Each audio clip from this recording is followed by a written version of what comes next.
Olá, você chegou ao 11º episódio da segunda temporada do Osobuco Podcast. Este projeto é realizado com recursos do Fundo de Apoio à Cultura do Distrito Federal.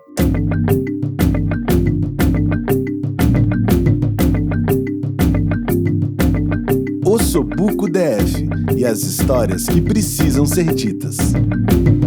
O tema que une as histórias desta temporada é o patrimônio imaterial do DF. Estamos ouvindo e conversando com pessoas ligadas a saberes, lugares, celebrações e formas de expressão conectadas a bens culturais e materiais do Distrito Federal. Hoje, vamos conhecer o Henrique Neto e sua ligação com o Clube do Choro. Bora lá? Eu me chamo Henrique Neto, sou violonista e diretor da Escola Brasileira de Choro. E minha história se confunde com esse ambiente musical, com uma família musical. Eu venho de uma família onde não só meu pai é músico, mas meu bisavô era músico. E eu cresci com os meus brinquedos assim, de infância, né? Era o bandolim, era uma bateria, guitarra baiana. Então, foi um ambiente realmente muito... que era muito focado na música, nas artes. E realmente quando eu cresci, que eu me dei conta, né, do acesso que eu tive à música, eu vi que realmente eu não poderia ter sido outra coisa na vida, porque todo mundo que frequentava, os amigos do meu pai, né, que meus pais recebiam os amigos, todos tinham alguma relação com a música. Tanto que eu me lembro quando eu tinha uns 5, 6 anos de idade, eu perguntava para meus amigos de colégio o que os pais deles tocavam, né? Porque todo mundo que ia na minha casa tocava, eu achava que todo mundo tocava, né? Eu tinha esse imaginário, assim, infantil, porque realmente eu era circular, tinha música por todos os lados, né? E, enfim, me aproximei da música, como eu falei, por conta do meu pai, que é o Reco do bandolim, mas que na adolescência tocava guitarra, então ele tinha também outros instrumentos, chegou a tocar bateria. Então ele é um músico autodidata que vem dessa tradição do choro. E ele me ensinou os primeiros acordes. Na verdade, ele deixava os instrumentos espalhados na casa, acho que até de maneira proposital, para que a gente fosse se encantando, né, com esse ambiente musical. E me lembro dele também trazendo do trabalho, às vezes, um disco que ele gostava. Eu me lembro muito desse dia que ele trouxe um disco do Paulinho da Viola, o disco chamado Bêbado Samba, que é um disco que tem arranjo de cordas, piano e uma poesia lindíssima, assim, nas músicas. E ele botando para a família reunida para escutar o disco do Paulinho da Viola. E ele explicava as letras, ele falava da instrumentação do disco, da riqueza que aquilo tinha. Então, apesar de naquela época eu não saber a importância disso, pra mim era até um pouco chato, eu queria estar brincando com meus amigos, jogando bola, né? Mas eu percebo como isso repercutiu na minha vida e direcionou todos os meus passos. E eu falo do meu pai porque interferiu diretamente na minha vida enquanto músico, mas antes disso, antes de eu ser músico, a história dele se confunde com toda essa revolução, né, do choro aqui em Brasília, já que ele assumiu a presidência do Clube do Choro em 1993 e fundou a primeira escola de choro aqui, né, de Brasília e do Brasil e do mundo, né, a primeira escola dedicada ao ensino do gênero choro, com uma metodologia específica, né, baseada nos nossos grandes compositores, né, como Pixinguinha, Valdir Azevedo, Jacó do Bandolim. Bem, e na minha adolescência, depois de já ter experimentado um pouco aqueles instrumentos que ficavam ali na minha casa, eu fui me aproximando também da escola de choro que meu pai havia fundado, frequentando os ambientes do Clube do Choro, desde o início, quando ele assumiu, onde não tinha projetos ainda. Era somente a casa funcionando durante 2 vezes por semana. E eu me lembro de eu indo pra lá com, sei lá, uns 8 anos de idade, e meu pai e meus primos limpando o Clube do Choro, varrendo, né? O Clube do Choro passou muitos anos fechado, e aí quando ele assumiu a presidência, o clube estava numa situação realmente deplorável, não tinha som, tinha sido vítima de roubos, e meu pai realmente se engajou nessa causa de uma maneira, assim, inteira. Tanto que os meus finais de semana, muitas vezes, eram para ir pro Clube do Choro. Eu, como criança, eu ficava lá jogando futebol de tampinha, junto com os filhos dos garçons e das pessoas que estavam lá, de quem quer que estivesse lá. A gente ficava jogando futebol de tampinha e, às vezes, rolando uma roda de choro, ou, enfim, ele tendo que organizar alguma coisa. Então, essa foi a trilha sonora, assim, um pouco da minha vida, né? Eu ia dormir todos os dias com meu pai tocando bandolim, né? Treinando lá, a minha vida inteira, até meus, sei lá, 15 anos de idade, né? Aí comecei a sair, fazer também tocatas, né?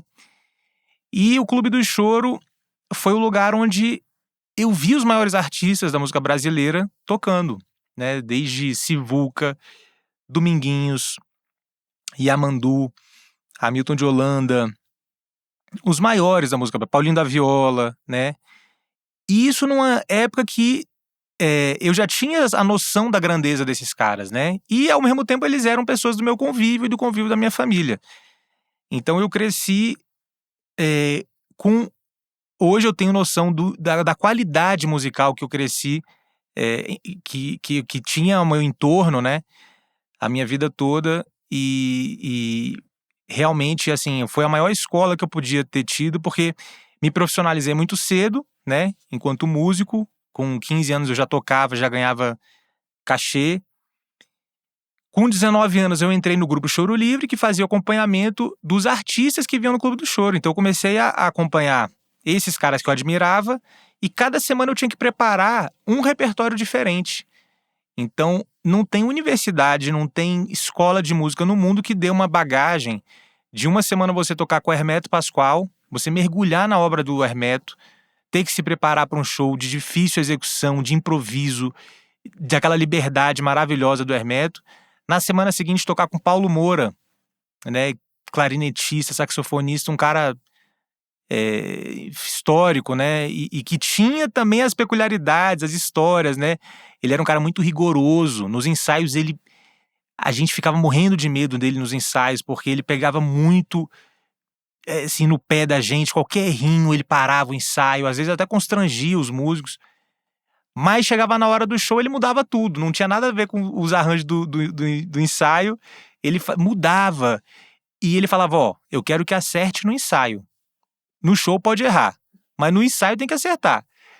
Então, assim, essa vivência, né, por exemplo, com o Hermeto, eu me lembro de a gente ensaiando com o Hermeto, e a gente garoto, com 21 anos. Eu, Márcio Marinho, o Rafael dos Anjos, que a gente tinha um grupo chamado Cai Dentro, isso tudo no Clube do Choro. E a gente foi fazer um ensaio com ele, passamos um mês nos preparando, tirando as músicas, e no dia do ensaio a gente tinha uma partitura que ele tinha enviado, de próprio punho que ele escreveu, que tinha os acordes todos, né, na cifra, e tinha um compasso que ele tinha desenhado uma casa e uma cabecinha assim na janela. E aí você vê naquela partitura toda e os acordes, e tinha uma casa. E aí chegou na hora do ensaio, chegou essa parte da casa, todo mundo parou de tocar, né? Ele falou: pô, por que vocês pararam de tocar? Não, Hermeto, é porque tem uma casinha desenhada aqui. Aí ele falou: toca a casinha. Então, dentro da forma que ele imagina a música, para ele um desenho tem som também, né? Então, são coisas que quebram o nosso paradigma do que é música, do que é aquele trabalho que a gente realiza. E hoje, sendo músico, já sendo uma pessoa mais velha, mais madura, depois de tendo morado no exterior, né? Fiz meu mestrado em Portugal, viajei muito já pelo mundo, mais 40 países que eu já viajei, levando choro, levando um pouco da escola de choro para outros países. Aquele negócio que o Saramago fala: para você saber que você tá numa ilha, você tem que sair da ilha, né? Então, quando eu saí desse lugar aqui, que sempre foi minha casa, né? Eu vi o tamanho do Clube do Choro. Porque eu chego na Espanha, quando sabem que eu sou do Clube do Choro, nossa, o trabalho de vocês é maravilhoso, a gente se inspira muito em vocês para fazer. Chega na França, em Paris, Clube do Choro de Paris, eles são baseados no nosso Clube do Choro aqui, na nossa escola. Vieram estudar com a gente aqui, fazer um intensivo com vários europeus, né? Fui chamado para ser coordenador pedagógico de um festival nos Estados Unidos, né? Levando, assim, a nossa experiência para lá. Então, hoje, eu realmente considero que O Clube do Choro de Brasília, a Escola Brasileira de Choro, são referências realmente internacionais do choro, né? Para pessoas que querem ter a música como hobby, para pessoas que querem se profissionalizar.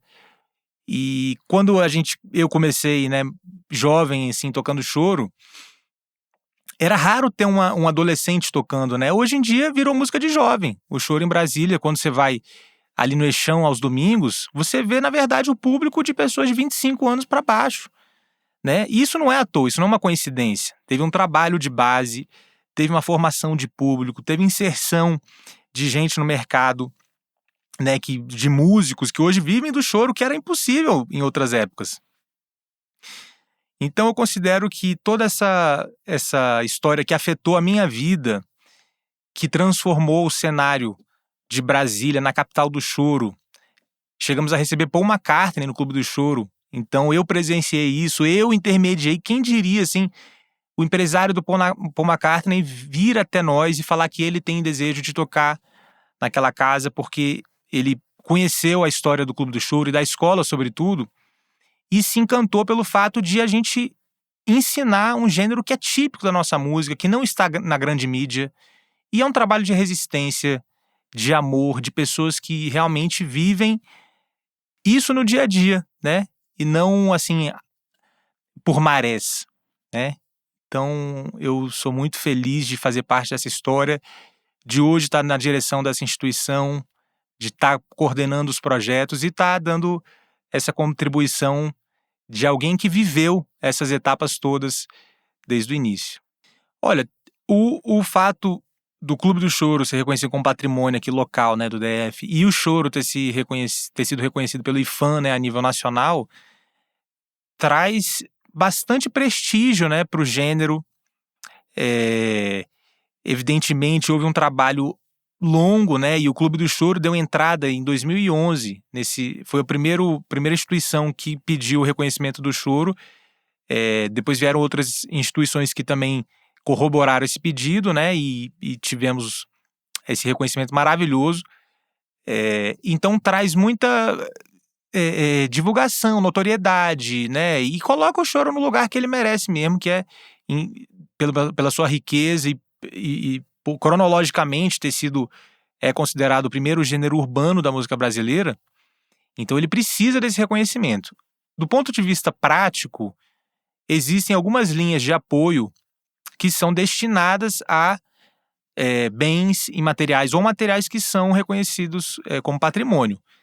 Mas, ainda assim, eu acho que é uma coisa muito pequena diante do reconhecimento da grandeza de certos bens, como é o caso do choro. Eu acho que as instituições que têm o choro como, enfim, o gênero que é o carro-chefe do ensino, ou então do que é apresentado, precisariam de um apoio maior do Estado, realmente. Eu acredito que não é ainda algo que tenha, assim, automaticamente um benefício direto, entendeu?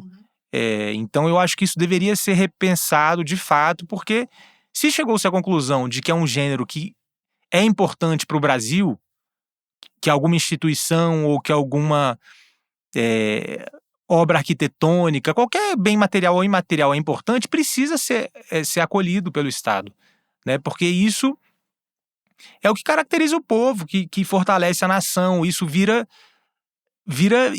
de uma maneira bem pragmática, além de construção do cidadão, mas retorna também como dinheiro, né? Como renda, como economia criativa. Olha o tanto de coisa que está envolvida dentro de um espetáculo musical. Então, sim, eu acho que tem que receber uma atenção mais especial e mais carinhosa. A história do Henrique e da sua família está entrelaçada ao Clube do Choro de Brasília e a toda a riqueza musical deste gênero que é registrado como bem cultural do Brasil e que é admirado no mundo todo. Conhecer essa história é saber que, tão importante como reconhecer um bem cultural, é garantir que ele continue, renovando sempre todos os públicos que circulam à sua volta. E para trazer outra perspectiva e ampliar essa conversa, convidamos o Vitor Mesquita, que é músico e produtor audiovisual. Obrigada por aceitar o nosso convite, Vitor. Conta pra gente, como a sua história se cruza com a do Clube do Choro e com o choro. Elô, também muito obrigado pelo convite. Para mim é uma honra poder estar compartilhando um pouco da minha história e também essa conexão com o Henriquinho. Eu chamo ele de Henriquinho, que a gente já se conhece há um bom tempo. E assim como o Henrique falou, o choro chegou por acaso, de uma forma natural na vida dele. Comigo também, meu pai é músico, é violeiro, e em casa eu sempre ouvi muita música. Quando eu ia na casa do meu avô, eu ouvia música clássica. Quando no carro, meu pai botava o rock dos anos 70, dos anos 60, ouvia Tião Carreiro, Almir Sater. Mas o choro eu não ouvia em casa. A gente não teve um costume. Meu pai até hoje não vê ele escutando choro mesmo em casa. Mas sim, MPB, sempre Gilberto Gil, Caetano Veloso. Então, eu também cresci num ambiente super rico em termos de cultura, né? Tanto brasileira quanto internacional. E aí eu queria aprender gaita. Eu já tocava viola caipira, eu queria aprender gaita na época de boca, que eu me imaginava, gostava do Bob Dylan, né? Então eu queria uma gaita de blues ali, né? E aí eu conheci o Pablo Fagundes, e aí meu pai me colocou. Aí meu pai perguntou pro Pablo onde é que ele estava dando aula. Na época ele só dava aula no Clube do Choro, na escola de choro na época, né? E aí eu entrei, achando que ia tocar a gaita diatônica. Já me deram uma gaita maior, uma cromática, que tem uma chave, uma sonoridade bem diferente, para tocar um estilo que basicamente eu tinha pouquíssimo contato. Já tinha ouvido falar, né, do choro, e não sabia que era de fato choro. E fui para a escola de choro. E aí na época eu comecei a estudar, eu admirava bastante o trabalho do Pablo Fagundes. E eu perguntei para ele, cara, eu não quero tocar choro, eu quero tocar rock, eu quero tocar blues na gaita, isso que eu quero fazer. Vitor, você pode tocar o que você quiser, mas se você estudar o choro, aí você vai conseguir tocar o que você quiser. Olha só. E com isso aí eu admirava o trabalho do Pablo, e eu comecei a entrar. E assim, como eu não tinha uma vivência do choro, eu ficava ouvindo. Por exemplo, o primeiro choro que eu toquei foi Flor Amorosa. Eu nunca tinha ouvido aquela música, eu ficava ouvindo ela o dia inteiro, pra entrar na cabeça, né? Porque o choro, apesar de eu estar numa escola que já tinha partitura, é muito do ouvido, né? Você, ali, aquela vivência de você escutar e conseguir colocar dentro do instrumento. E aí fui aprendendo, fui tocando, até que começou a ficar mais natural. E aí eu comecei a ir para as rodas de choro, né? Porque assim, naturalmente, quem tem um contato, porque eu já entrei direto numa escola de choro, sem conhecer choro.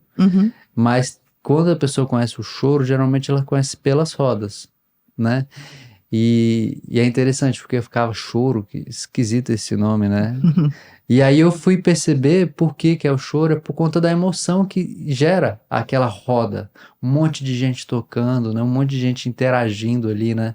Gera uma energia muito legal, né? Tanto que quando fala choro, é no sentido também porque o choro ele tem algumas partes, né? Parte A, parte B, aí volta pro A. Quando volta pro A, geralmente abre pro solista improvisar. Então aí nisso aí, tipo, chora viola, chora bandolim, chora cavaco, ou seja, improvisa, né? Então deixa a criatividade rolar. E aí foi por partir daí eu entrei na escola, estudei bastante tempo gaita. Aí chegou um tempo que eu já tocava viola também, comecei a tocar o choro na viola. Até mesmo para eu trabalhar, porque a gaita é um instrumento de solo, para eu também trabalhar a harmonia do choro. Certo. E nesse tempo teve uma mudança do professor de viola lá da escola de choro. Nessa mudança, o Pablo era coordenador, ele me chamou para eu assumir o curso de viola na escola de choro. E aí entrei, nessa época, quando eu comecei a estudar e me tornei professor, o Henriquinho ele estava fazendo mestrado em Portugal. E aí quando ele voltou, eu já era professor lá, e a gente começou a estreitar os laços, né? E aí, hoje a gente já faz um tanto de coisa. Basicamente, assim, eu acho que desde que eu entrei na escola de choro como aluno e depois como músico também tocando no Clube do Choro, acho que eu vou toda semana no Clube do Choro. Uhum. E foi por aí que começou a história, né? É muito legal a gente entender, assim, né, que a diferença, né, da forma como você entrou, né? Uhum. Porque pro Henrique foi uma coisa natural, né? Perguntava pros coleguinhas dele qual é o instrumento que seu pai toca, como se todo mundo no mundo tocasse o instrumento, porque para ele todo mundo tocava, né? Uhum. E para você meio que foi obrigado, né, a estudar o choro, né? Porque você queria estudar gaita e tal, e você acabou, enfim, se encantando e ficando nesse lugar e tal. E aí eu fico pensando um pouco em como é importante esse reconhecimento, né, do que é cultural nosso, né, do que é nosso patrimônio cultural, porque talvez se não fosse esse reconhecimento do choro e da escola como patrimônio, talvez não existisse esse lugar, né, que faça com que as pessoas se encantem com esse gênero musical, que é pouco conhecido, porque ele é um gênero original do Brasil, muito carioca, né? Que assim, nasce muito no Rio de Janeiro e tal. Mas hoje em dia Brasília já é considerada também, né? Um polo muito importante, né? Do choro. Sim, com certeza. E assim, por isso que a gente fica com a gente teve essa ideia, né? De fazer essa nossa última temporada, a segunda temporada do Ossobuco, do patrimônio imaterial, porque como que uma cidade tão nova, se você for ver só pela Fundação de Brasília, sem contar o que já existia aqui antes, né, pode ter patrimônio, né? E aí a gente entende que é isso, as pessoas vêm e trazem com elas as suas tradições, as suas culturas e transformam aqui no contato com o território, com as outras pessoas e tal. Então eu acho muito legal a gente entender,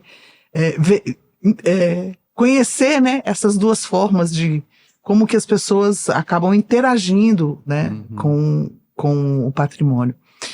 Você ainda tem uma relação forte com a escola, com o clube? Você ainda dá aula? Não? Agora, atualmente você não está mais... Depois, quando teve a pandemia, aí eu parei de dar aula na escola de choro. Mas assim, toda semana eu tô lá. Atualmente a gente está produzindo, e também eu tenho esse outro lado do audiovisual, eu estou produzindo um curso online da escola de choro. Então olha a gente aí. está finalizando, vai ser um curso de 9 cursos, né? Aproximadamente 40 horas de aula, né? Gravada. Então tá sendo muito legal essa experiência também, todos os cursos da base do choro, né? E você tava comentando, né? Falando como Brasília, né, é uma cidade nova, né? Já tem um patrimônio, né? Eu vejo que a Brasília, ela tem um diferencial por ser nova, porque ela trouxe pessoas do Brasil inteiro para cá, né? E foi isso, as pessoas do Rio vieram para cá, eles acostumados com samba, acostumados com choro que já rolava lá, criaram um clube, né? Então, isso gerou uma necessidade, né? E se criou o primeiro clube do choro, a primeira escola de choro do mundo, a gente pode dizer assim, né? E o choro, eu sou da viola caipira, o meu instrumento principal é a viola caipira, mas o choro, ele tem uma diferença, vamos pensar da música caipira pro choro, ou o samba também, e é bem parecido com a bossa nova, ele tem uma estrutura muito consolidada, né? Então, isso para se tornar um patrimônio é muito mais palpável. Uma estrutura, você fala, uma estrutura musical, uma estrutura musical, física? cultural, e o choro, ele representa muitas culturas. Tem muitos ritmos brasileiros dentro do choro. Não é só um ritmo. Por exemplo, bossa nova é um ritmo. O choro não. O choro tem muitos ritmos, né? Aí você vai numa roda, tem alguns choros alguns ritmos que se tocam lá dentro. Então, por isso que às vezes você vê músicas diversas de vários gêneros sendo tocadas numa roda de choro? E o choro, ele é uma forma de tocar também, né? Por exemplo, eu já vi, tem um disco que o Hamilton de Holanda produziu, The Beatles em Choro. Ele pegou as canções dos Beatles e transformou em choro. Quem não conhece Beatles vai achar que é choro.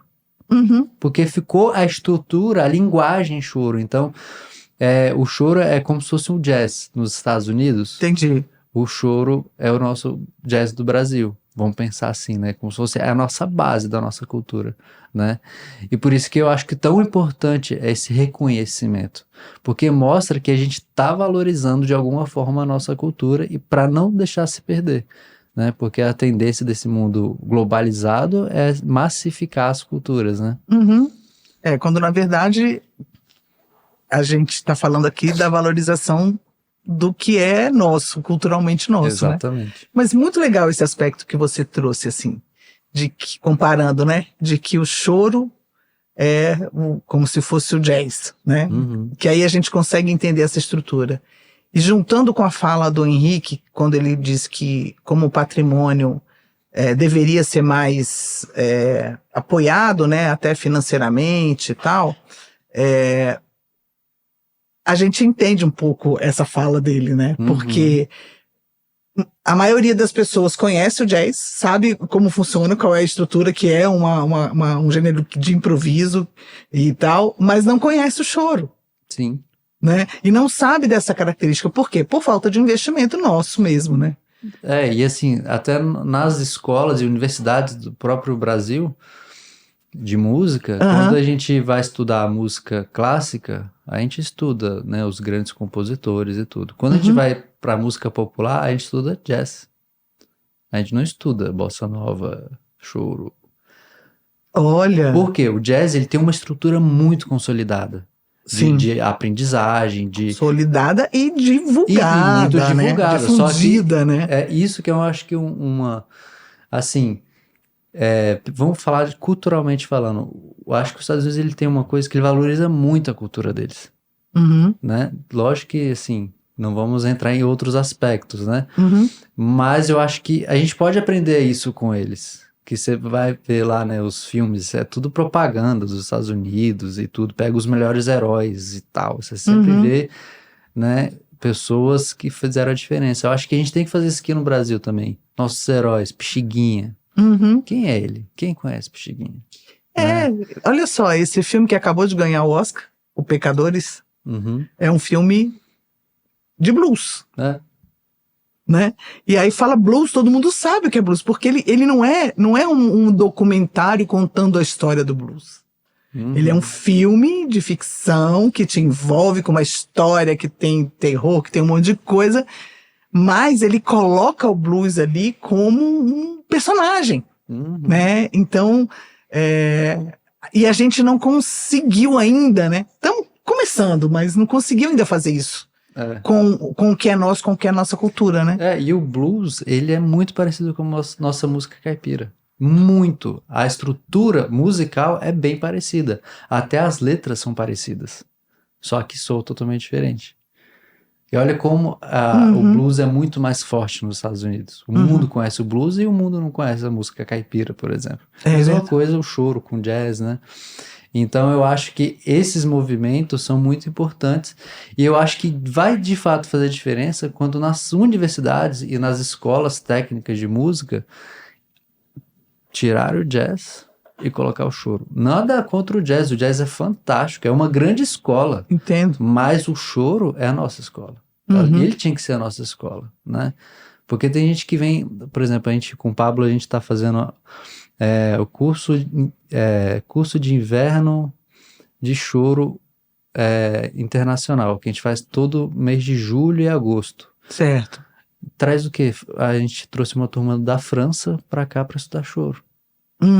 Foram 15 pessoas aproximadamente, né? Então, ou seja, tem pessoas querendo estudar o nosso gênero, né? Estudar a nossa história. Então, a gente precisa também, de formas de fomentos, introduzir isso no nosso ensino regular, no ensino superior, porque aí eu acho que assim faz toda a diferença. Né? Por exemplo, eu não tive nenhuma aula de choro na minha universidade. Você fez música? Licenciatura em música. Não tive nenhuma aula. Aonde? Na UNB. Na UNB. E nunca estudou choro? Lá não. Eu já tive, vamos estudar uma música de choro, beleza. Mas o que é o choro? Mas jazz pra caramba. Mas jazz estudou. Muito. Tem alguma coisa errada. Para você, o que significa, né? Tá aqui no DF fazendo música e choro e tal. Você já falou aí da UNB que não tem, né? Então precisa colocar aí uma... e finalizar, enfim, com o que você quiser falar, se você quiser passar alguma mensagem, se você quiser falar alguma coisa sobre, enfim, o que você quiser para finalizar a nossa conversa. Eu conheço, pelo trabalho que faço de tocando e também no audiovisual, viajo consideravelmente muito. E toda vez que eu pego um Uber, a pessoa pergunta, tu é de Brasília? E os políticos, né? Uhum. É sempre assim, né? Sempre essa pergunta, né? Aí eu tenho falado assim, cara, vocês que mandam eles pra lá. Porque Brasília é só a capital.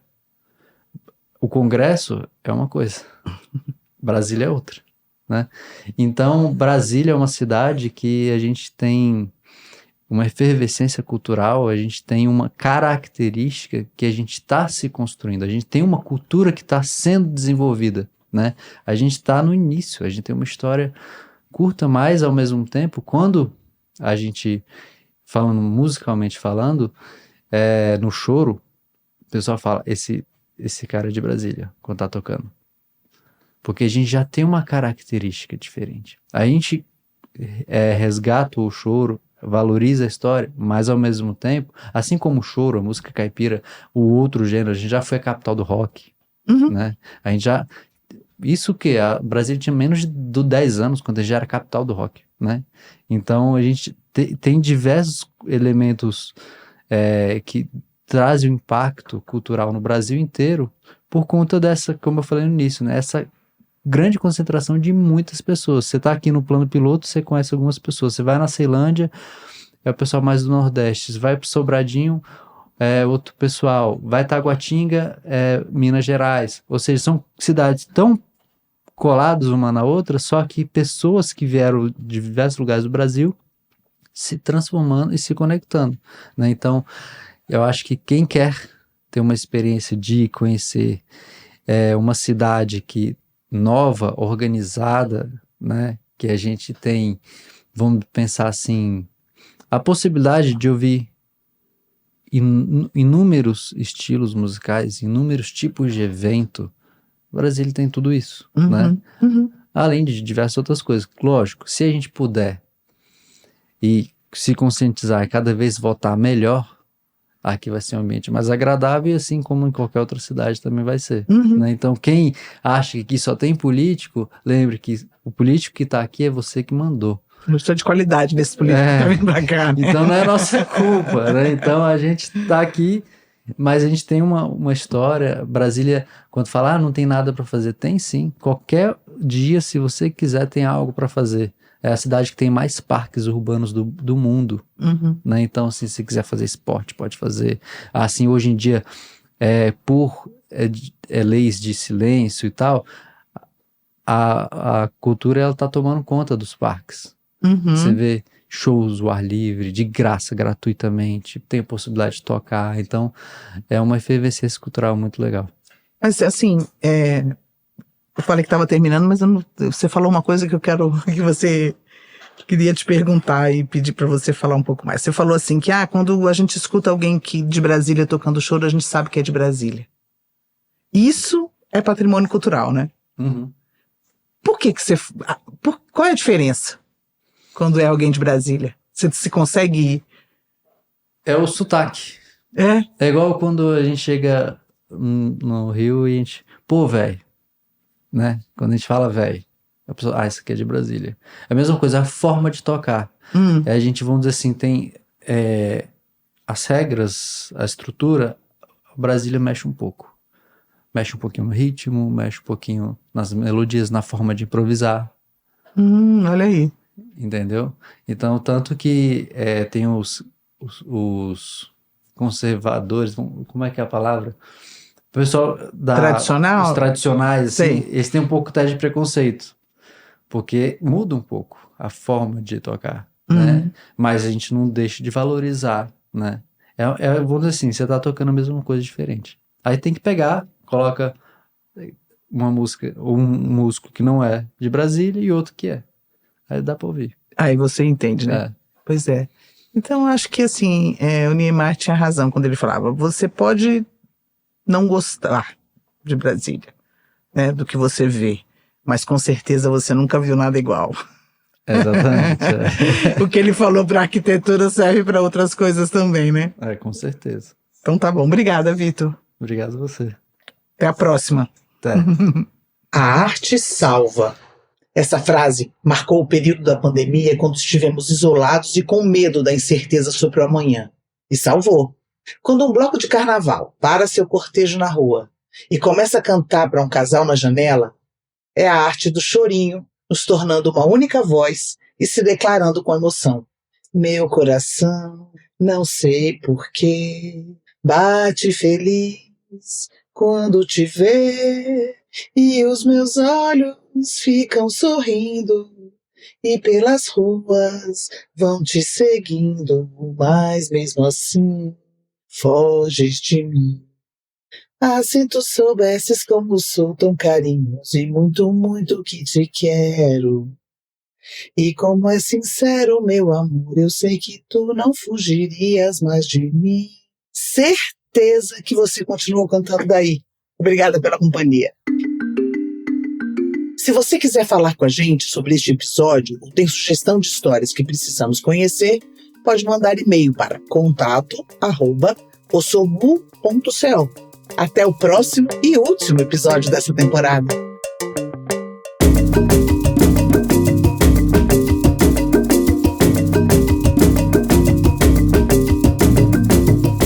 Este projeto é realizado com recursos do Fundo de Apoio à Cultura do Distrito Federal. Coordenação geral, Heloísa Rocha. Coordenação de produção, mentoria e curadoria, Denise Cote. Pesquisa, Maíra Fonseca. Coordenador técnico de áudio, Jota. Gestão administrativa, Beatriz Ramos. Fotos, Zuleika de Souza. Roteiros, edição de conteúdo e apresentação, Heloísa Rocha. Edição e trilha, por Aloysio Lous, da Som do Cosmo. Identidade visual, Vinícius Santos. Site, Daniel Souza e Danilo Lima. Estratégia de comunicação, Tum Thompson. Mídias sociais, Carol Dutra. E assessoria de imprensa, Érica Cidade.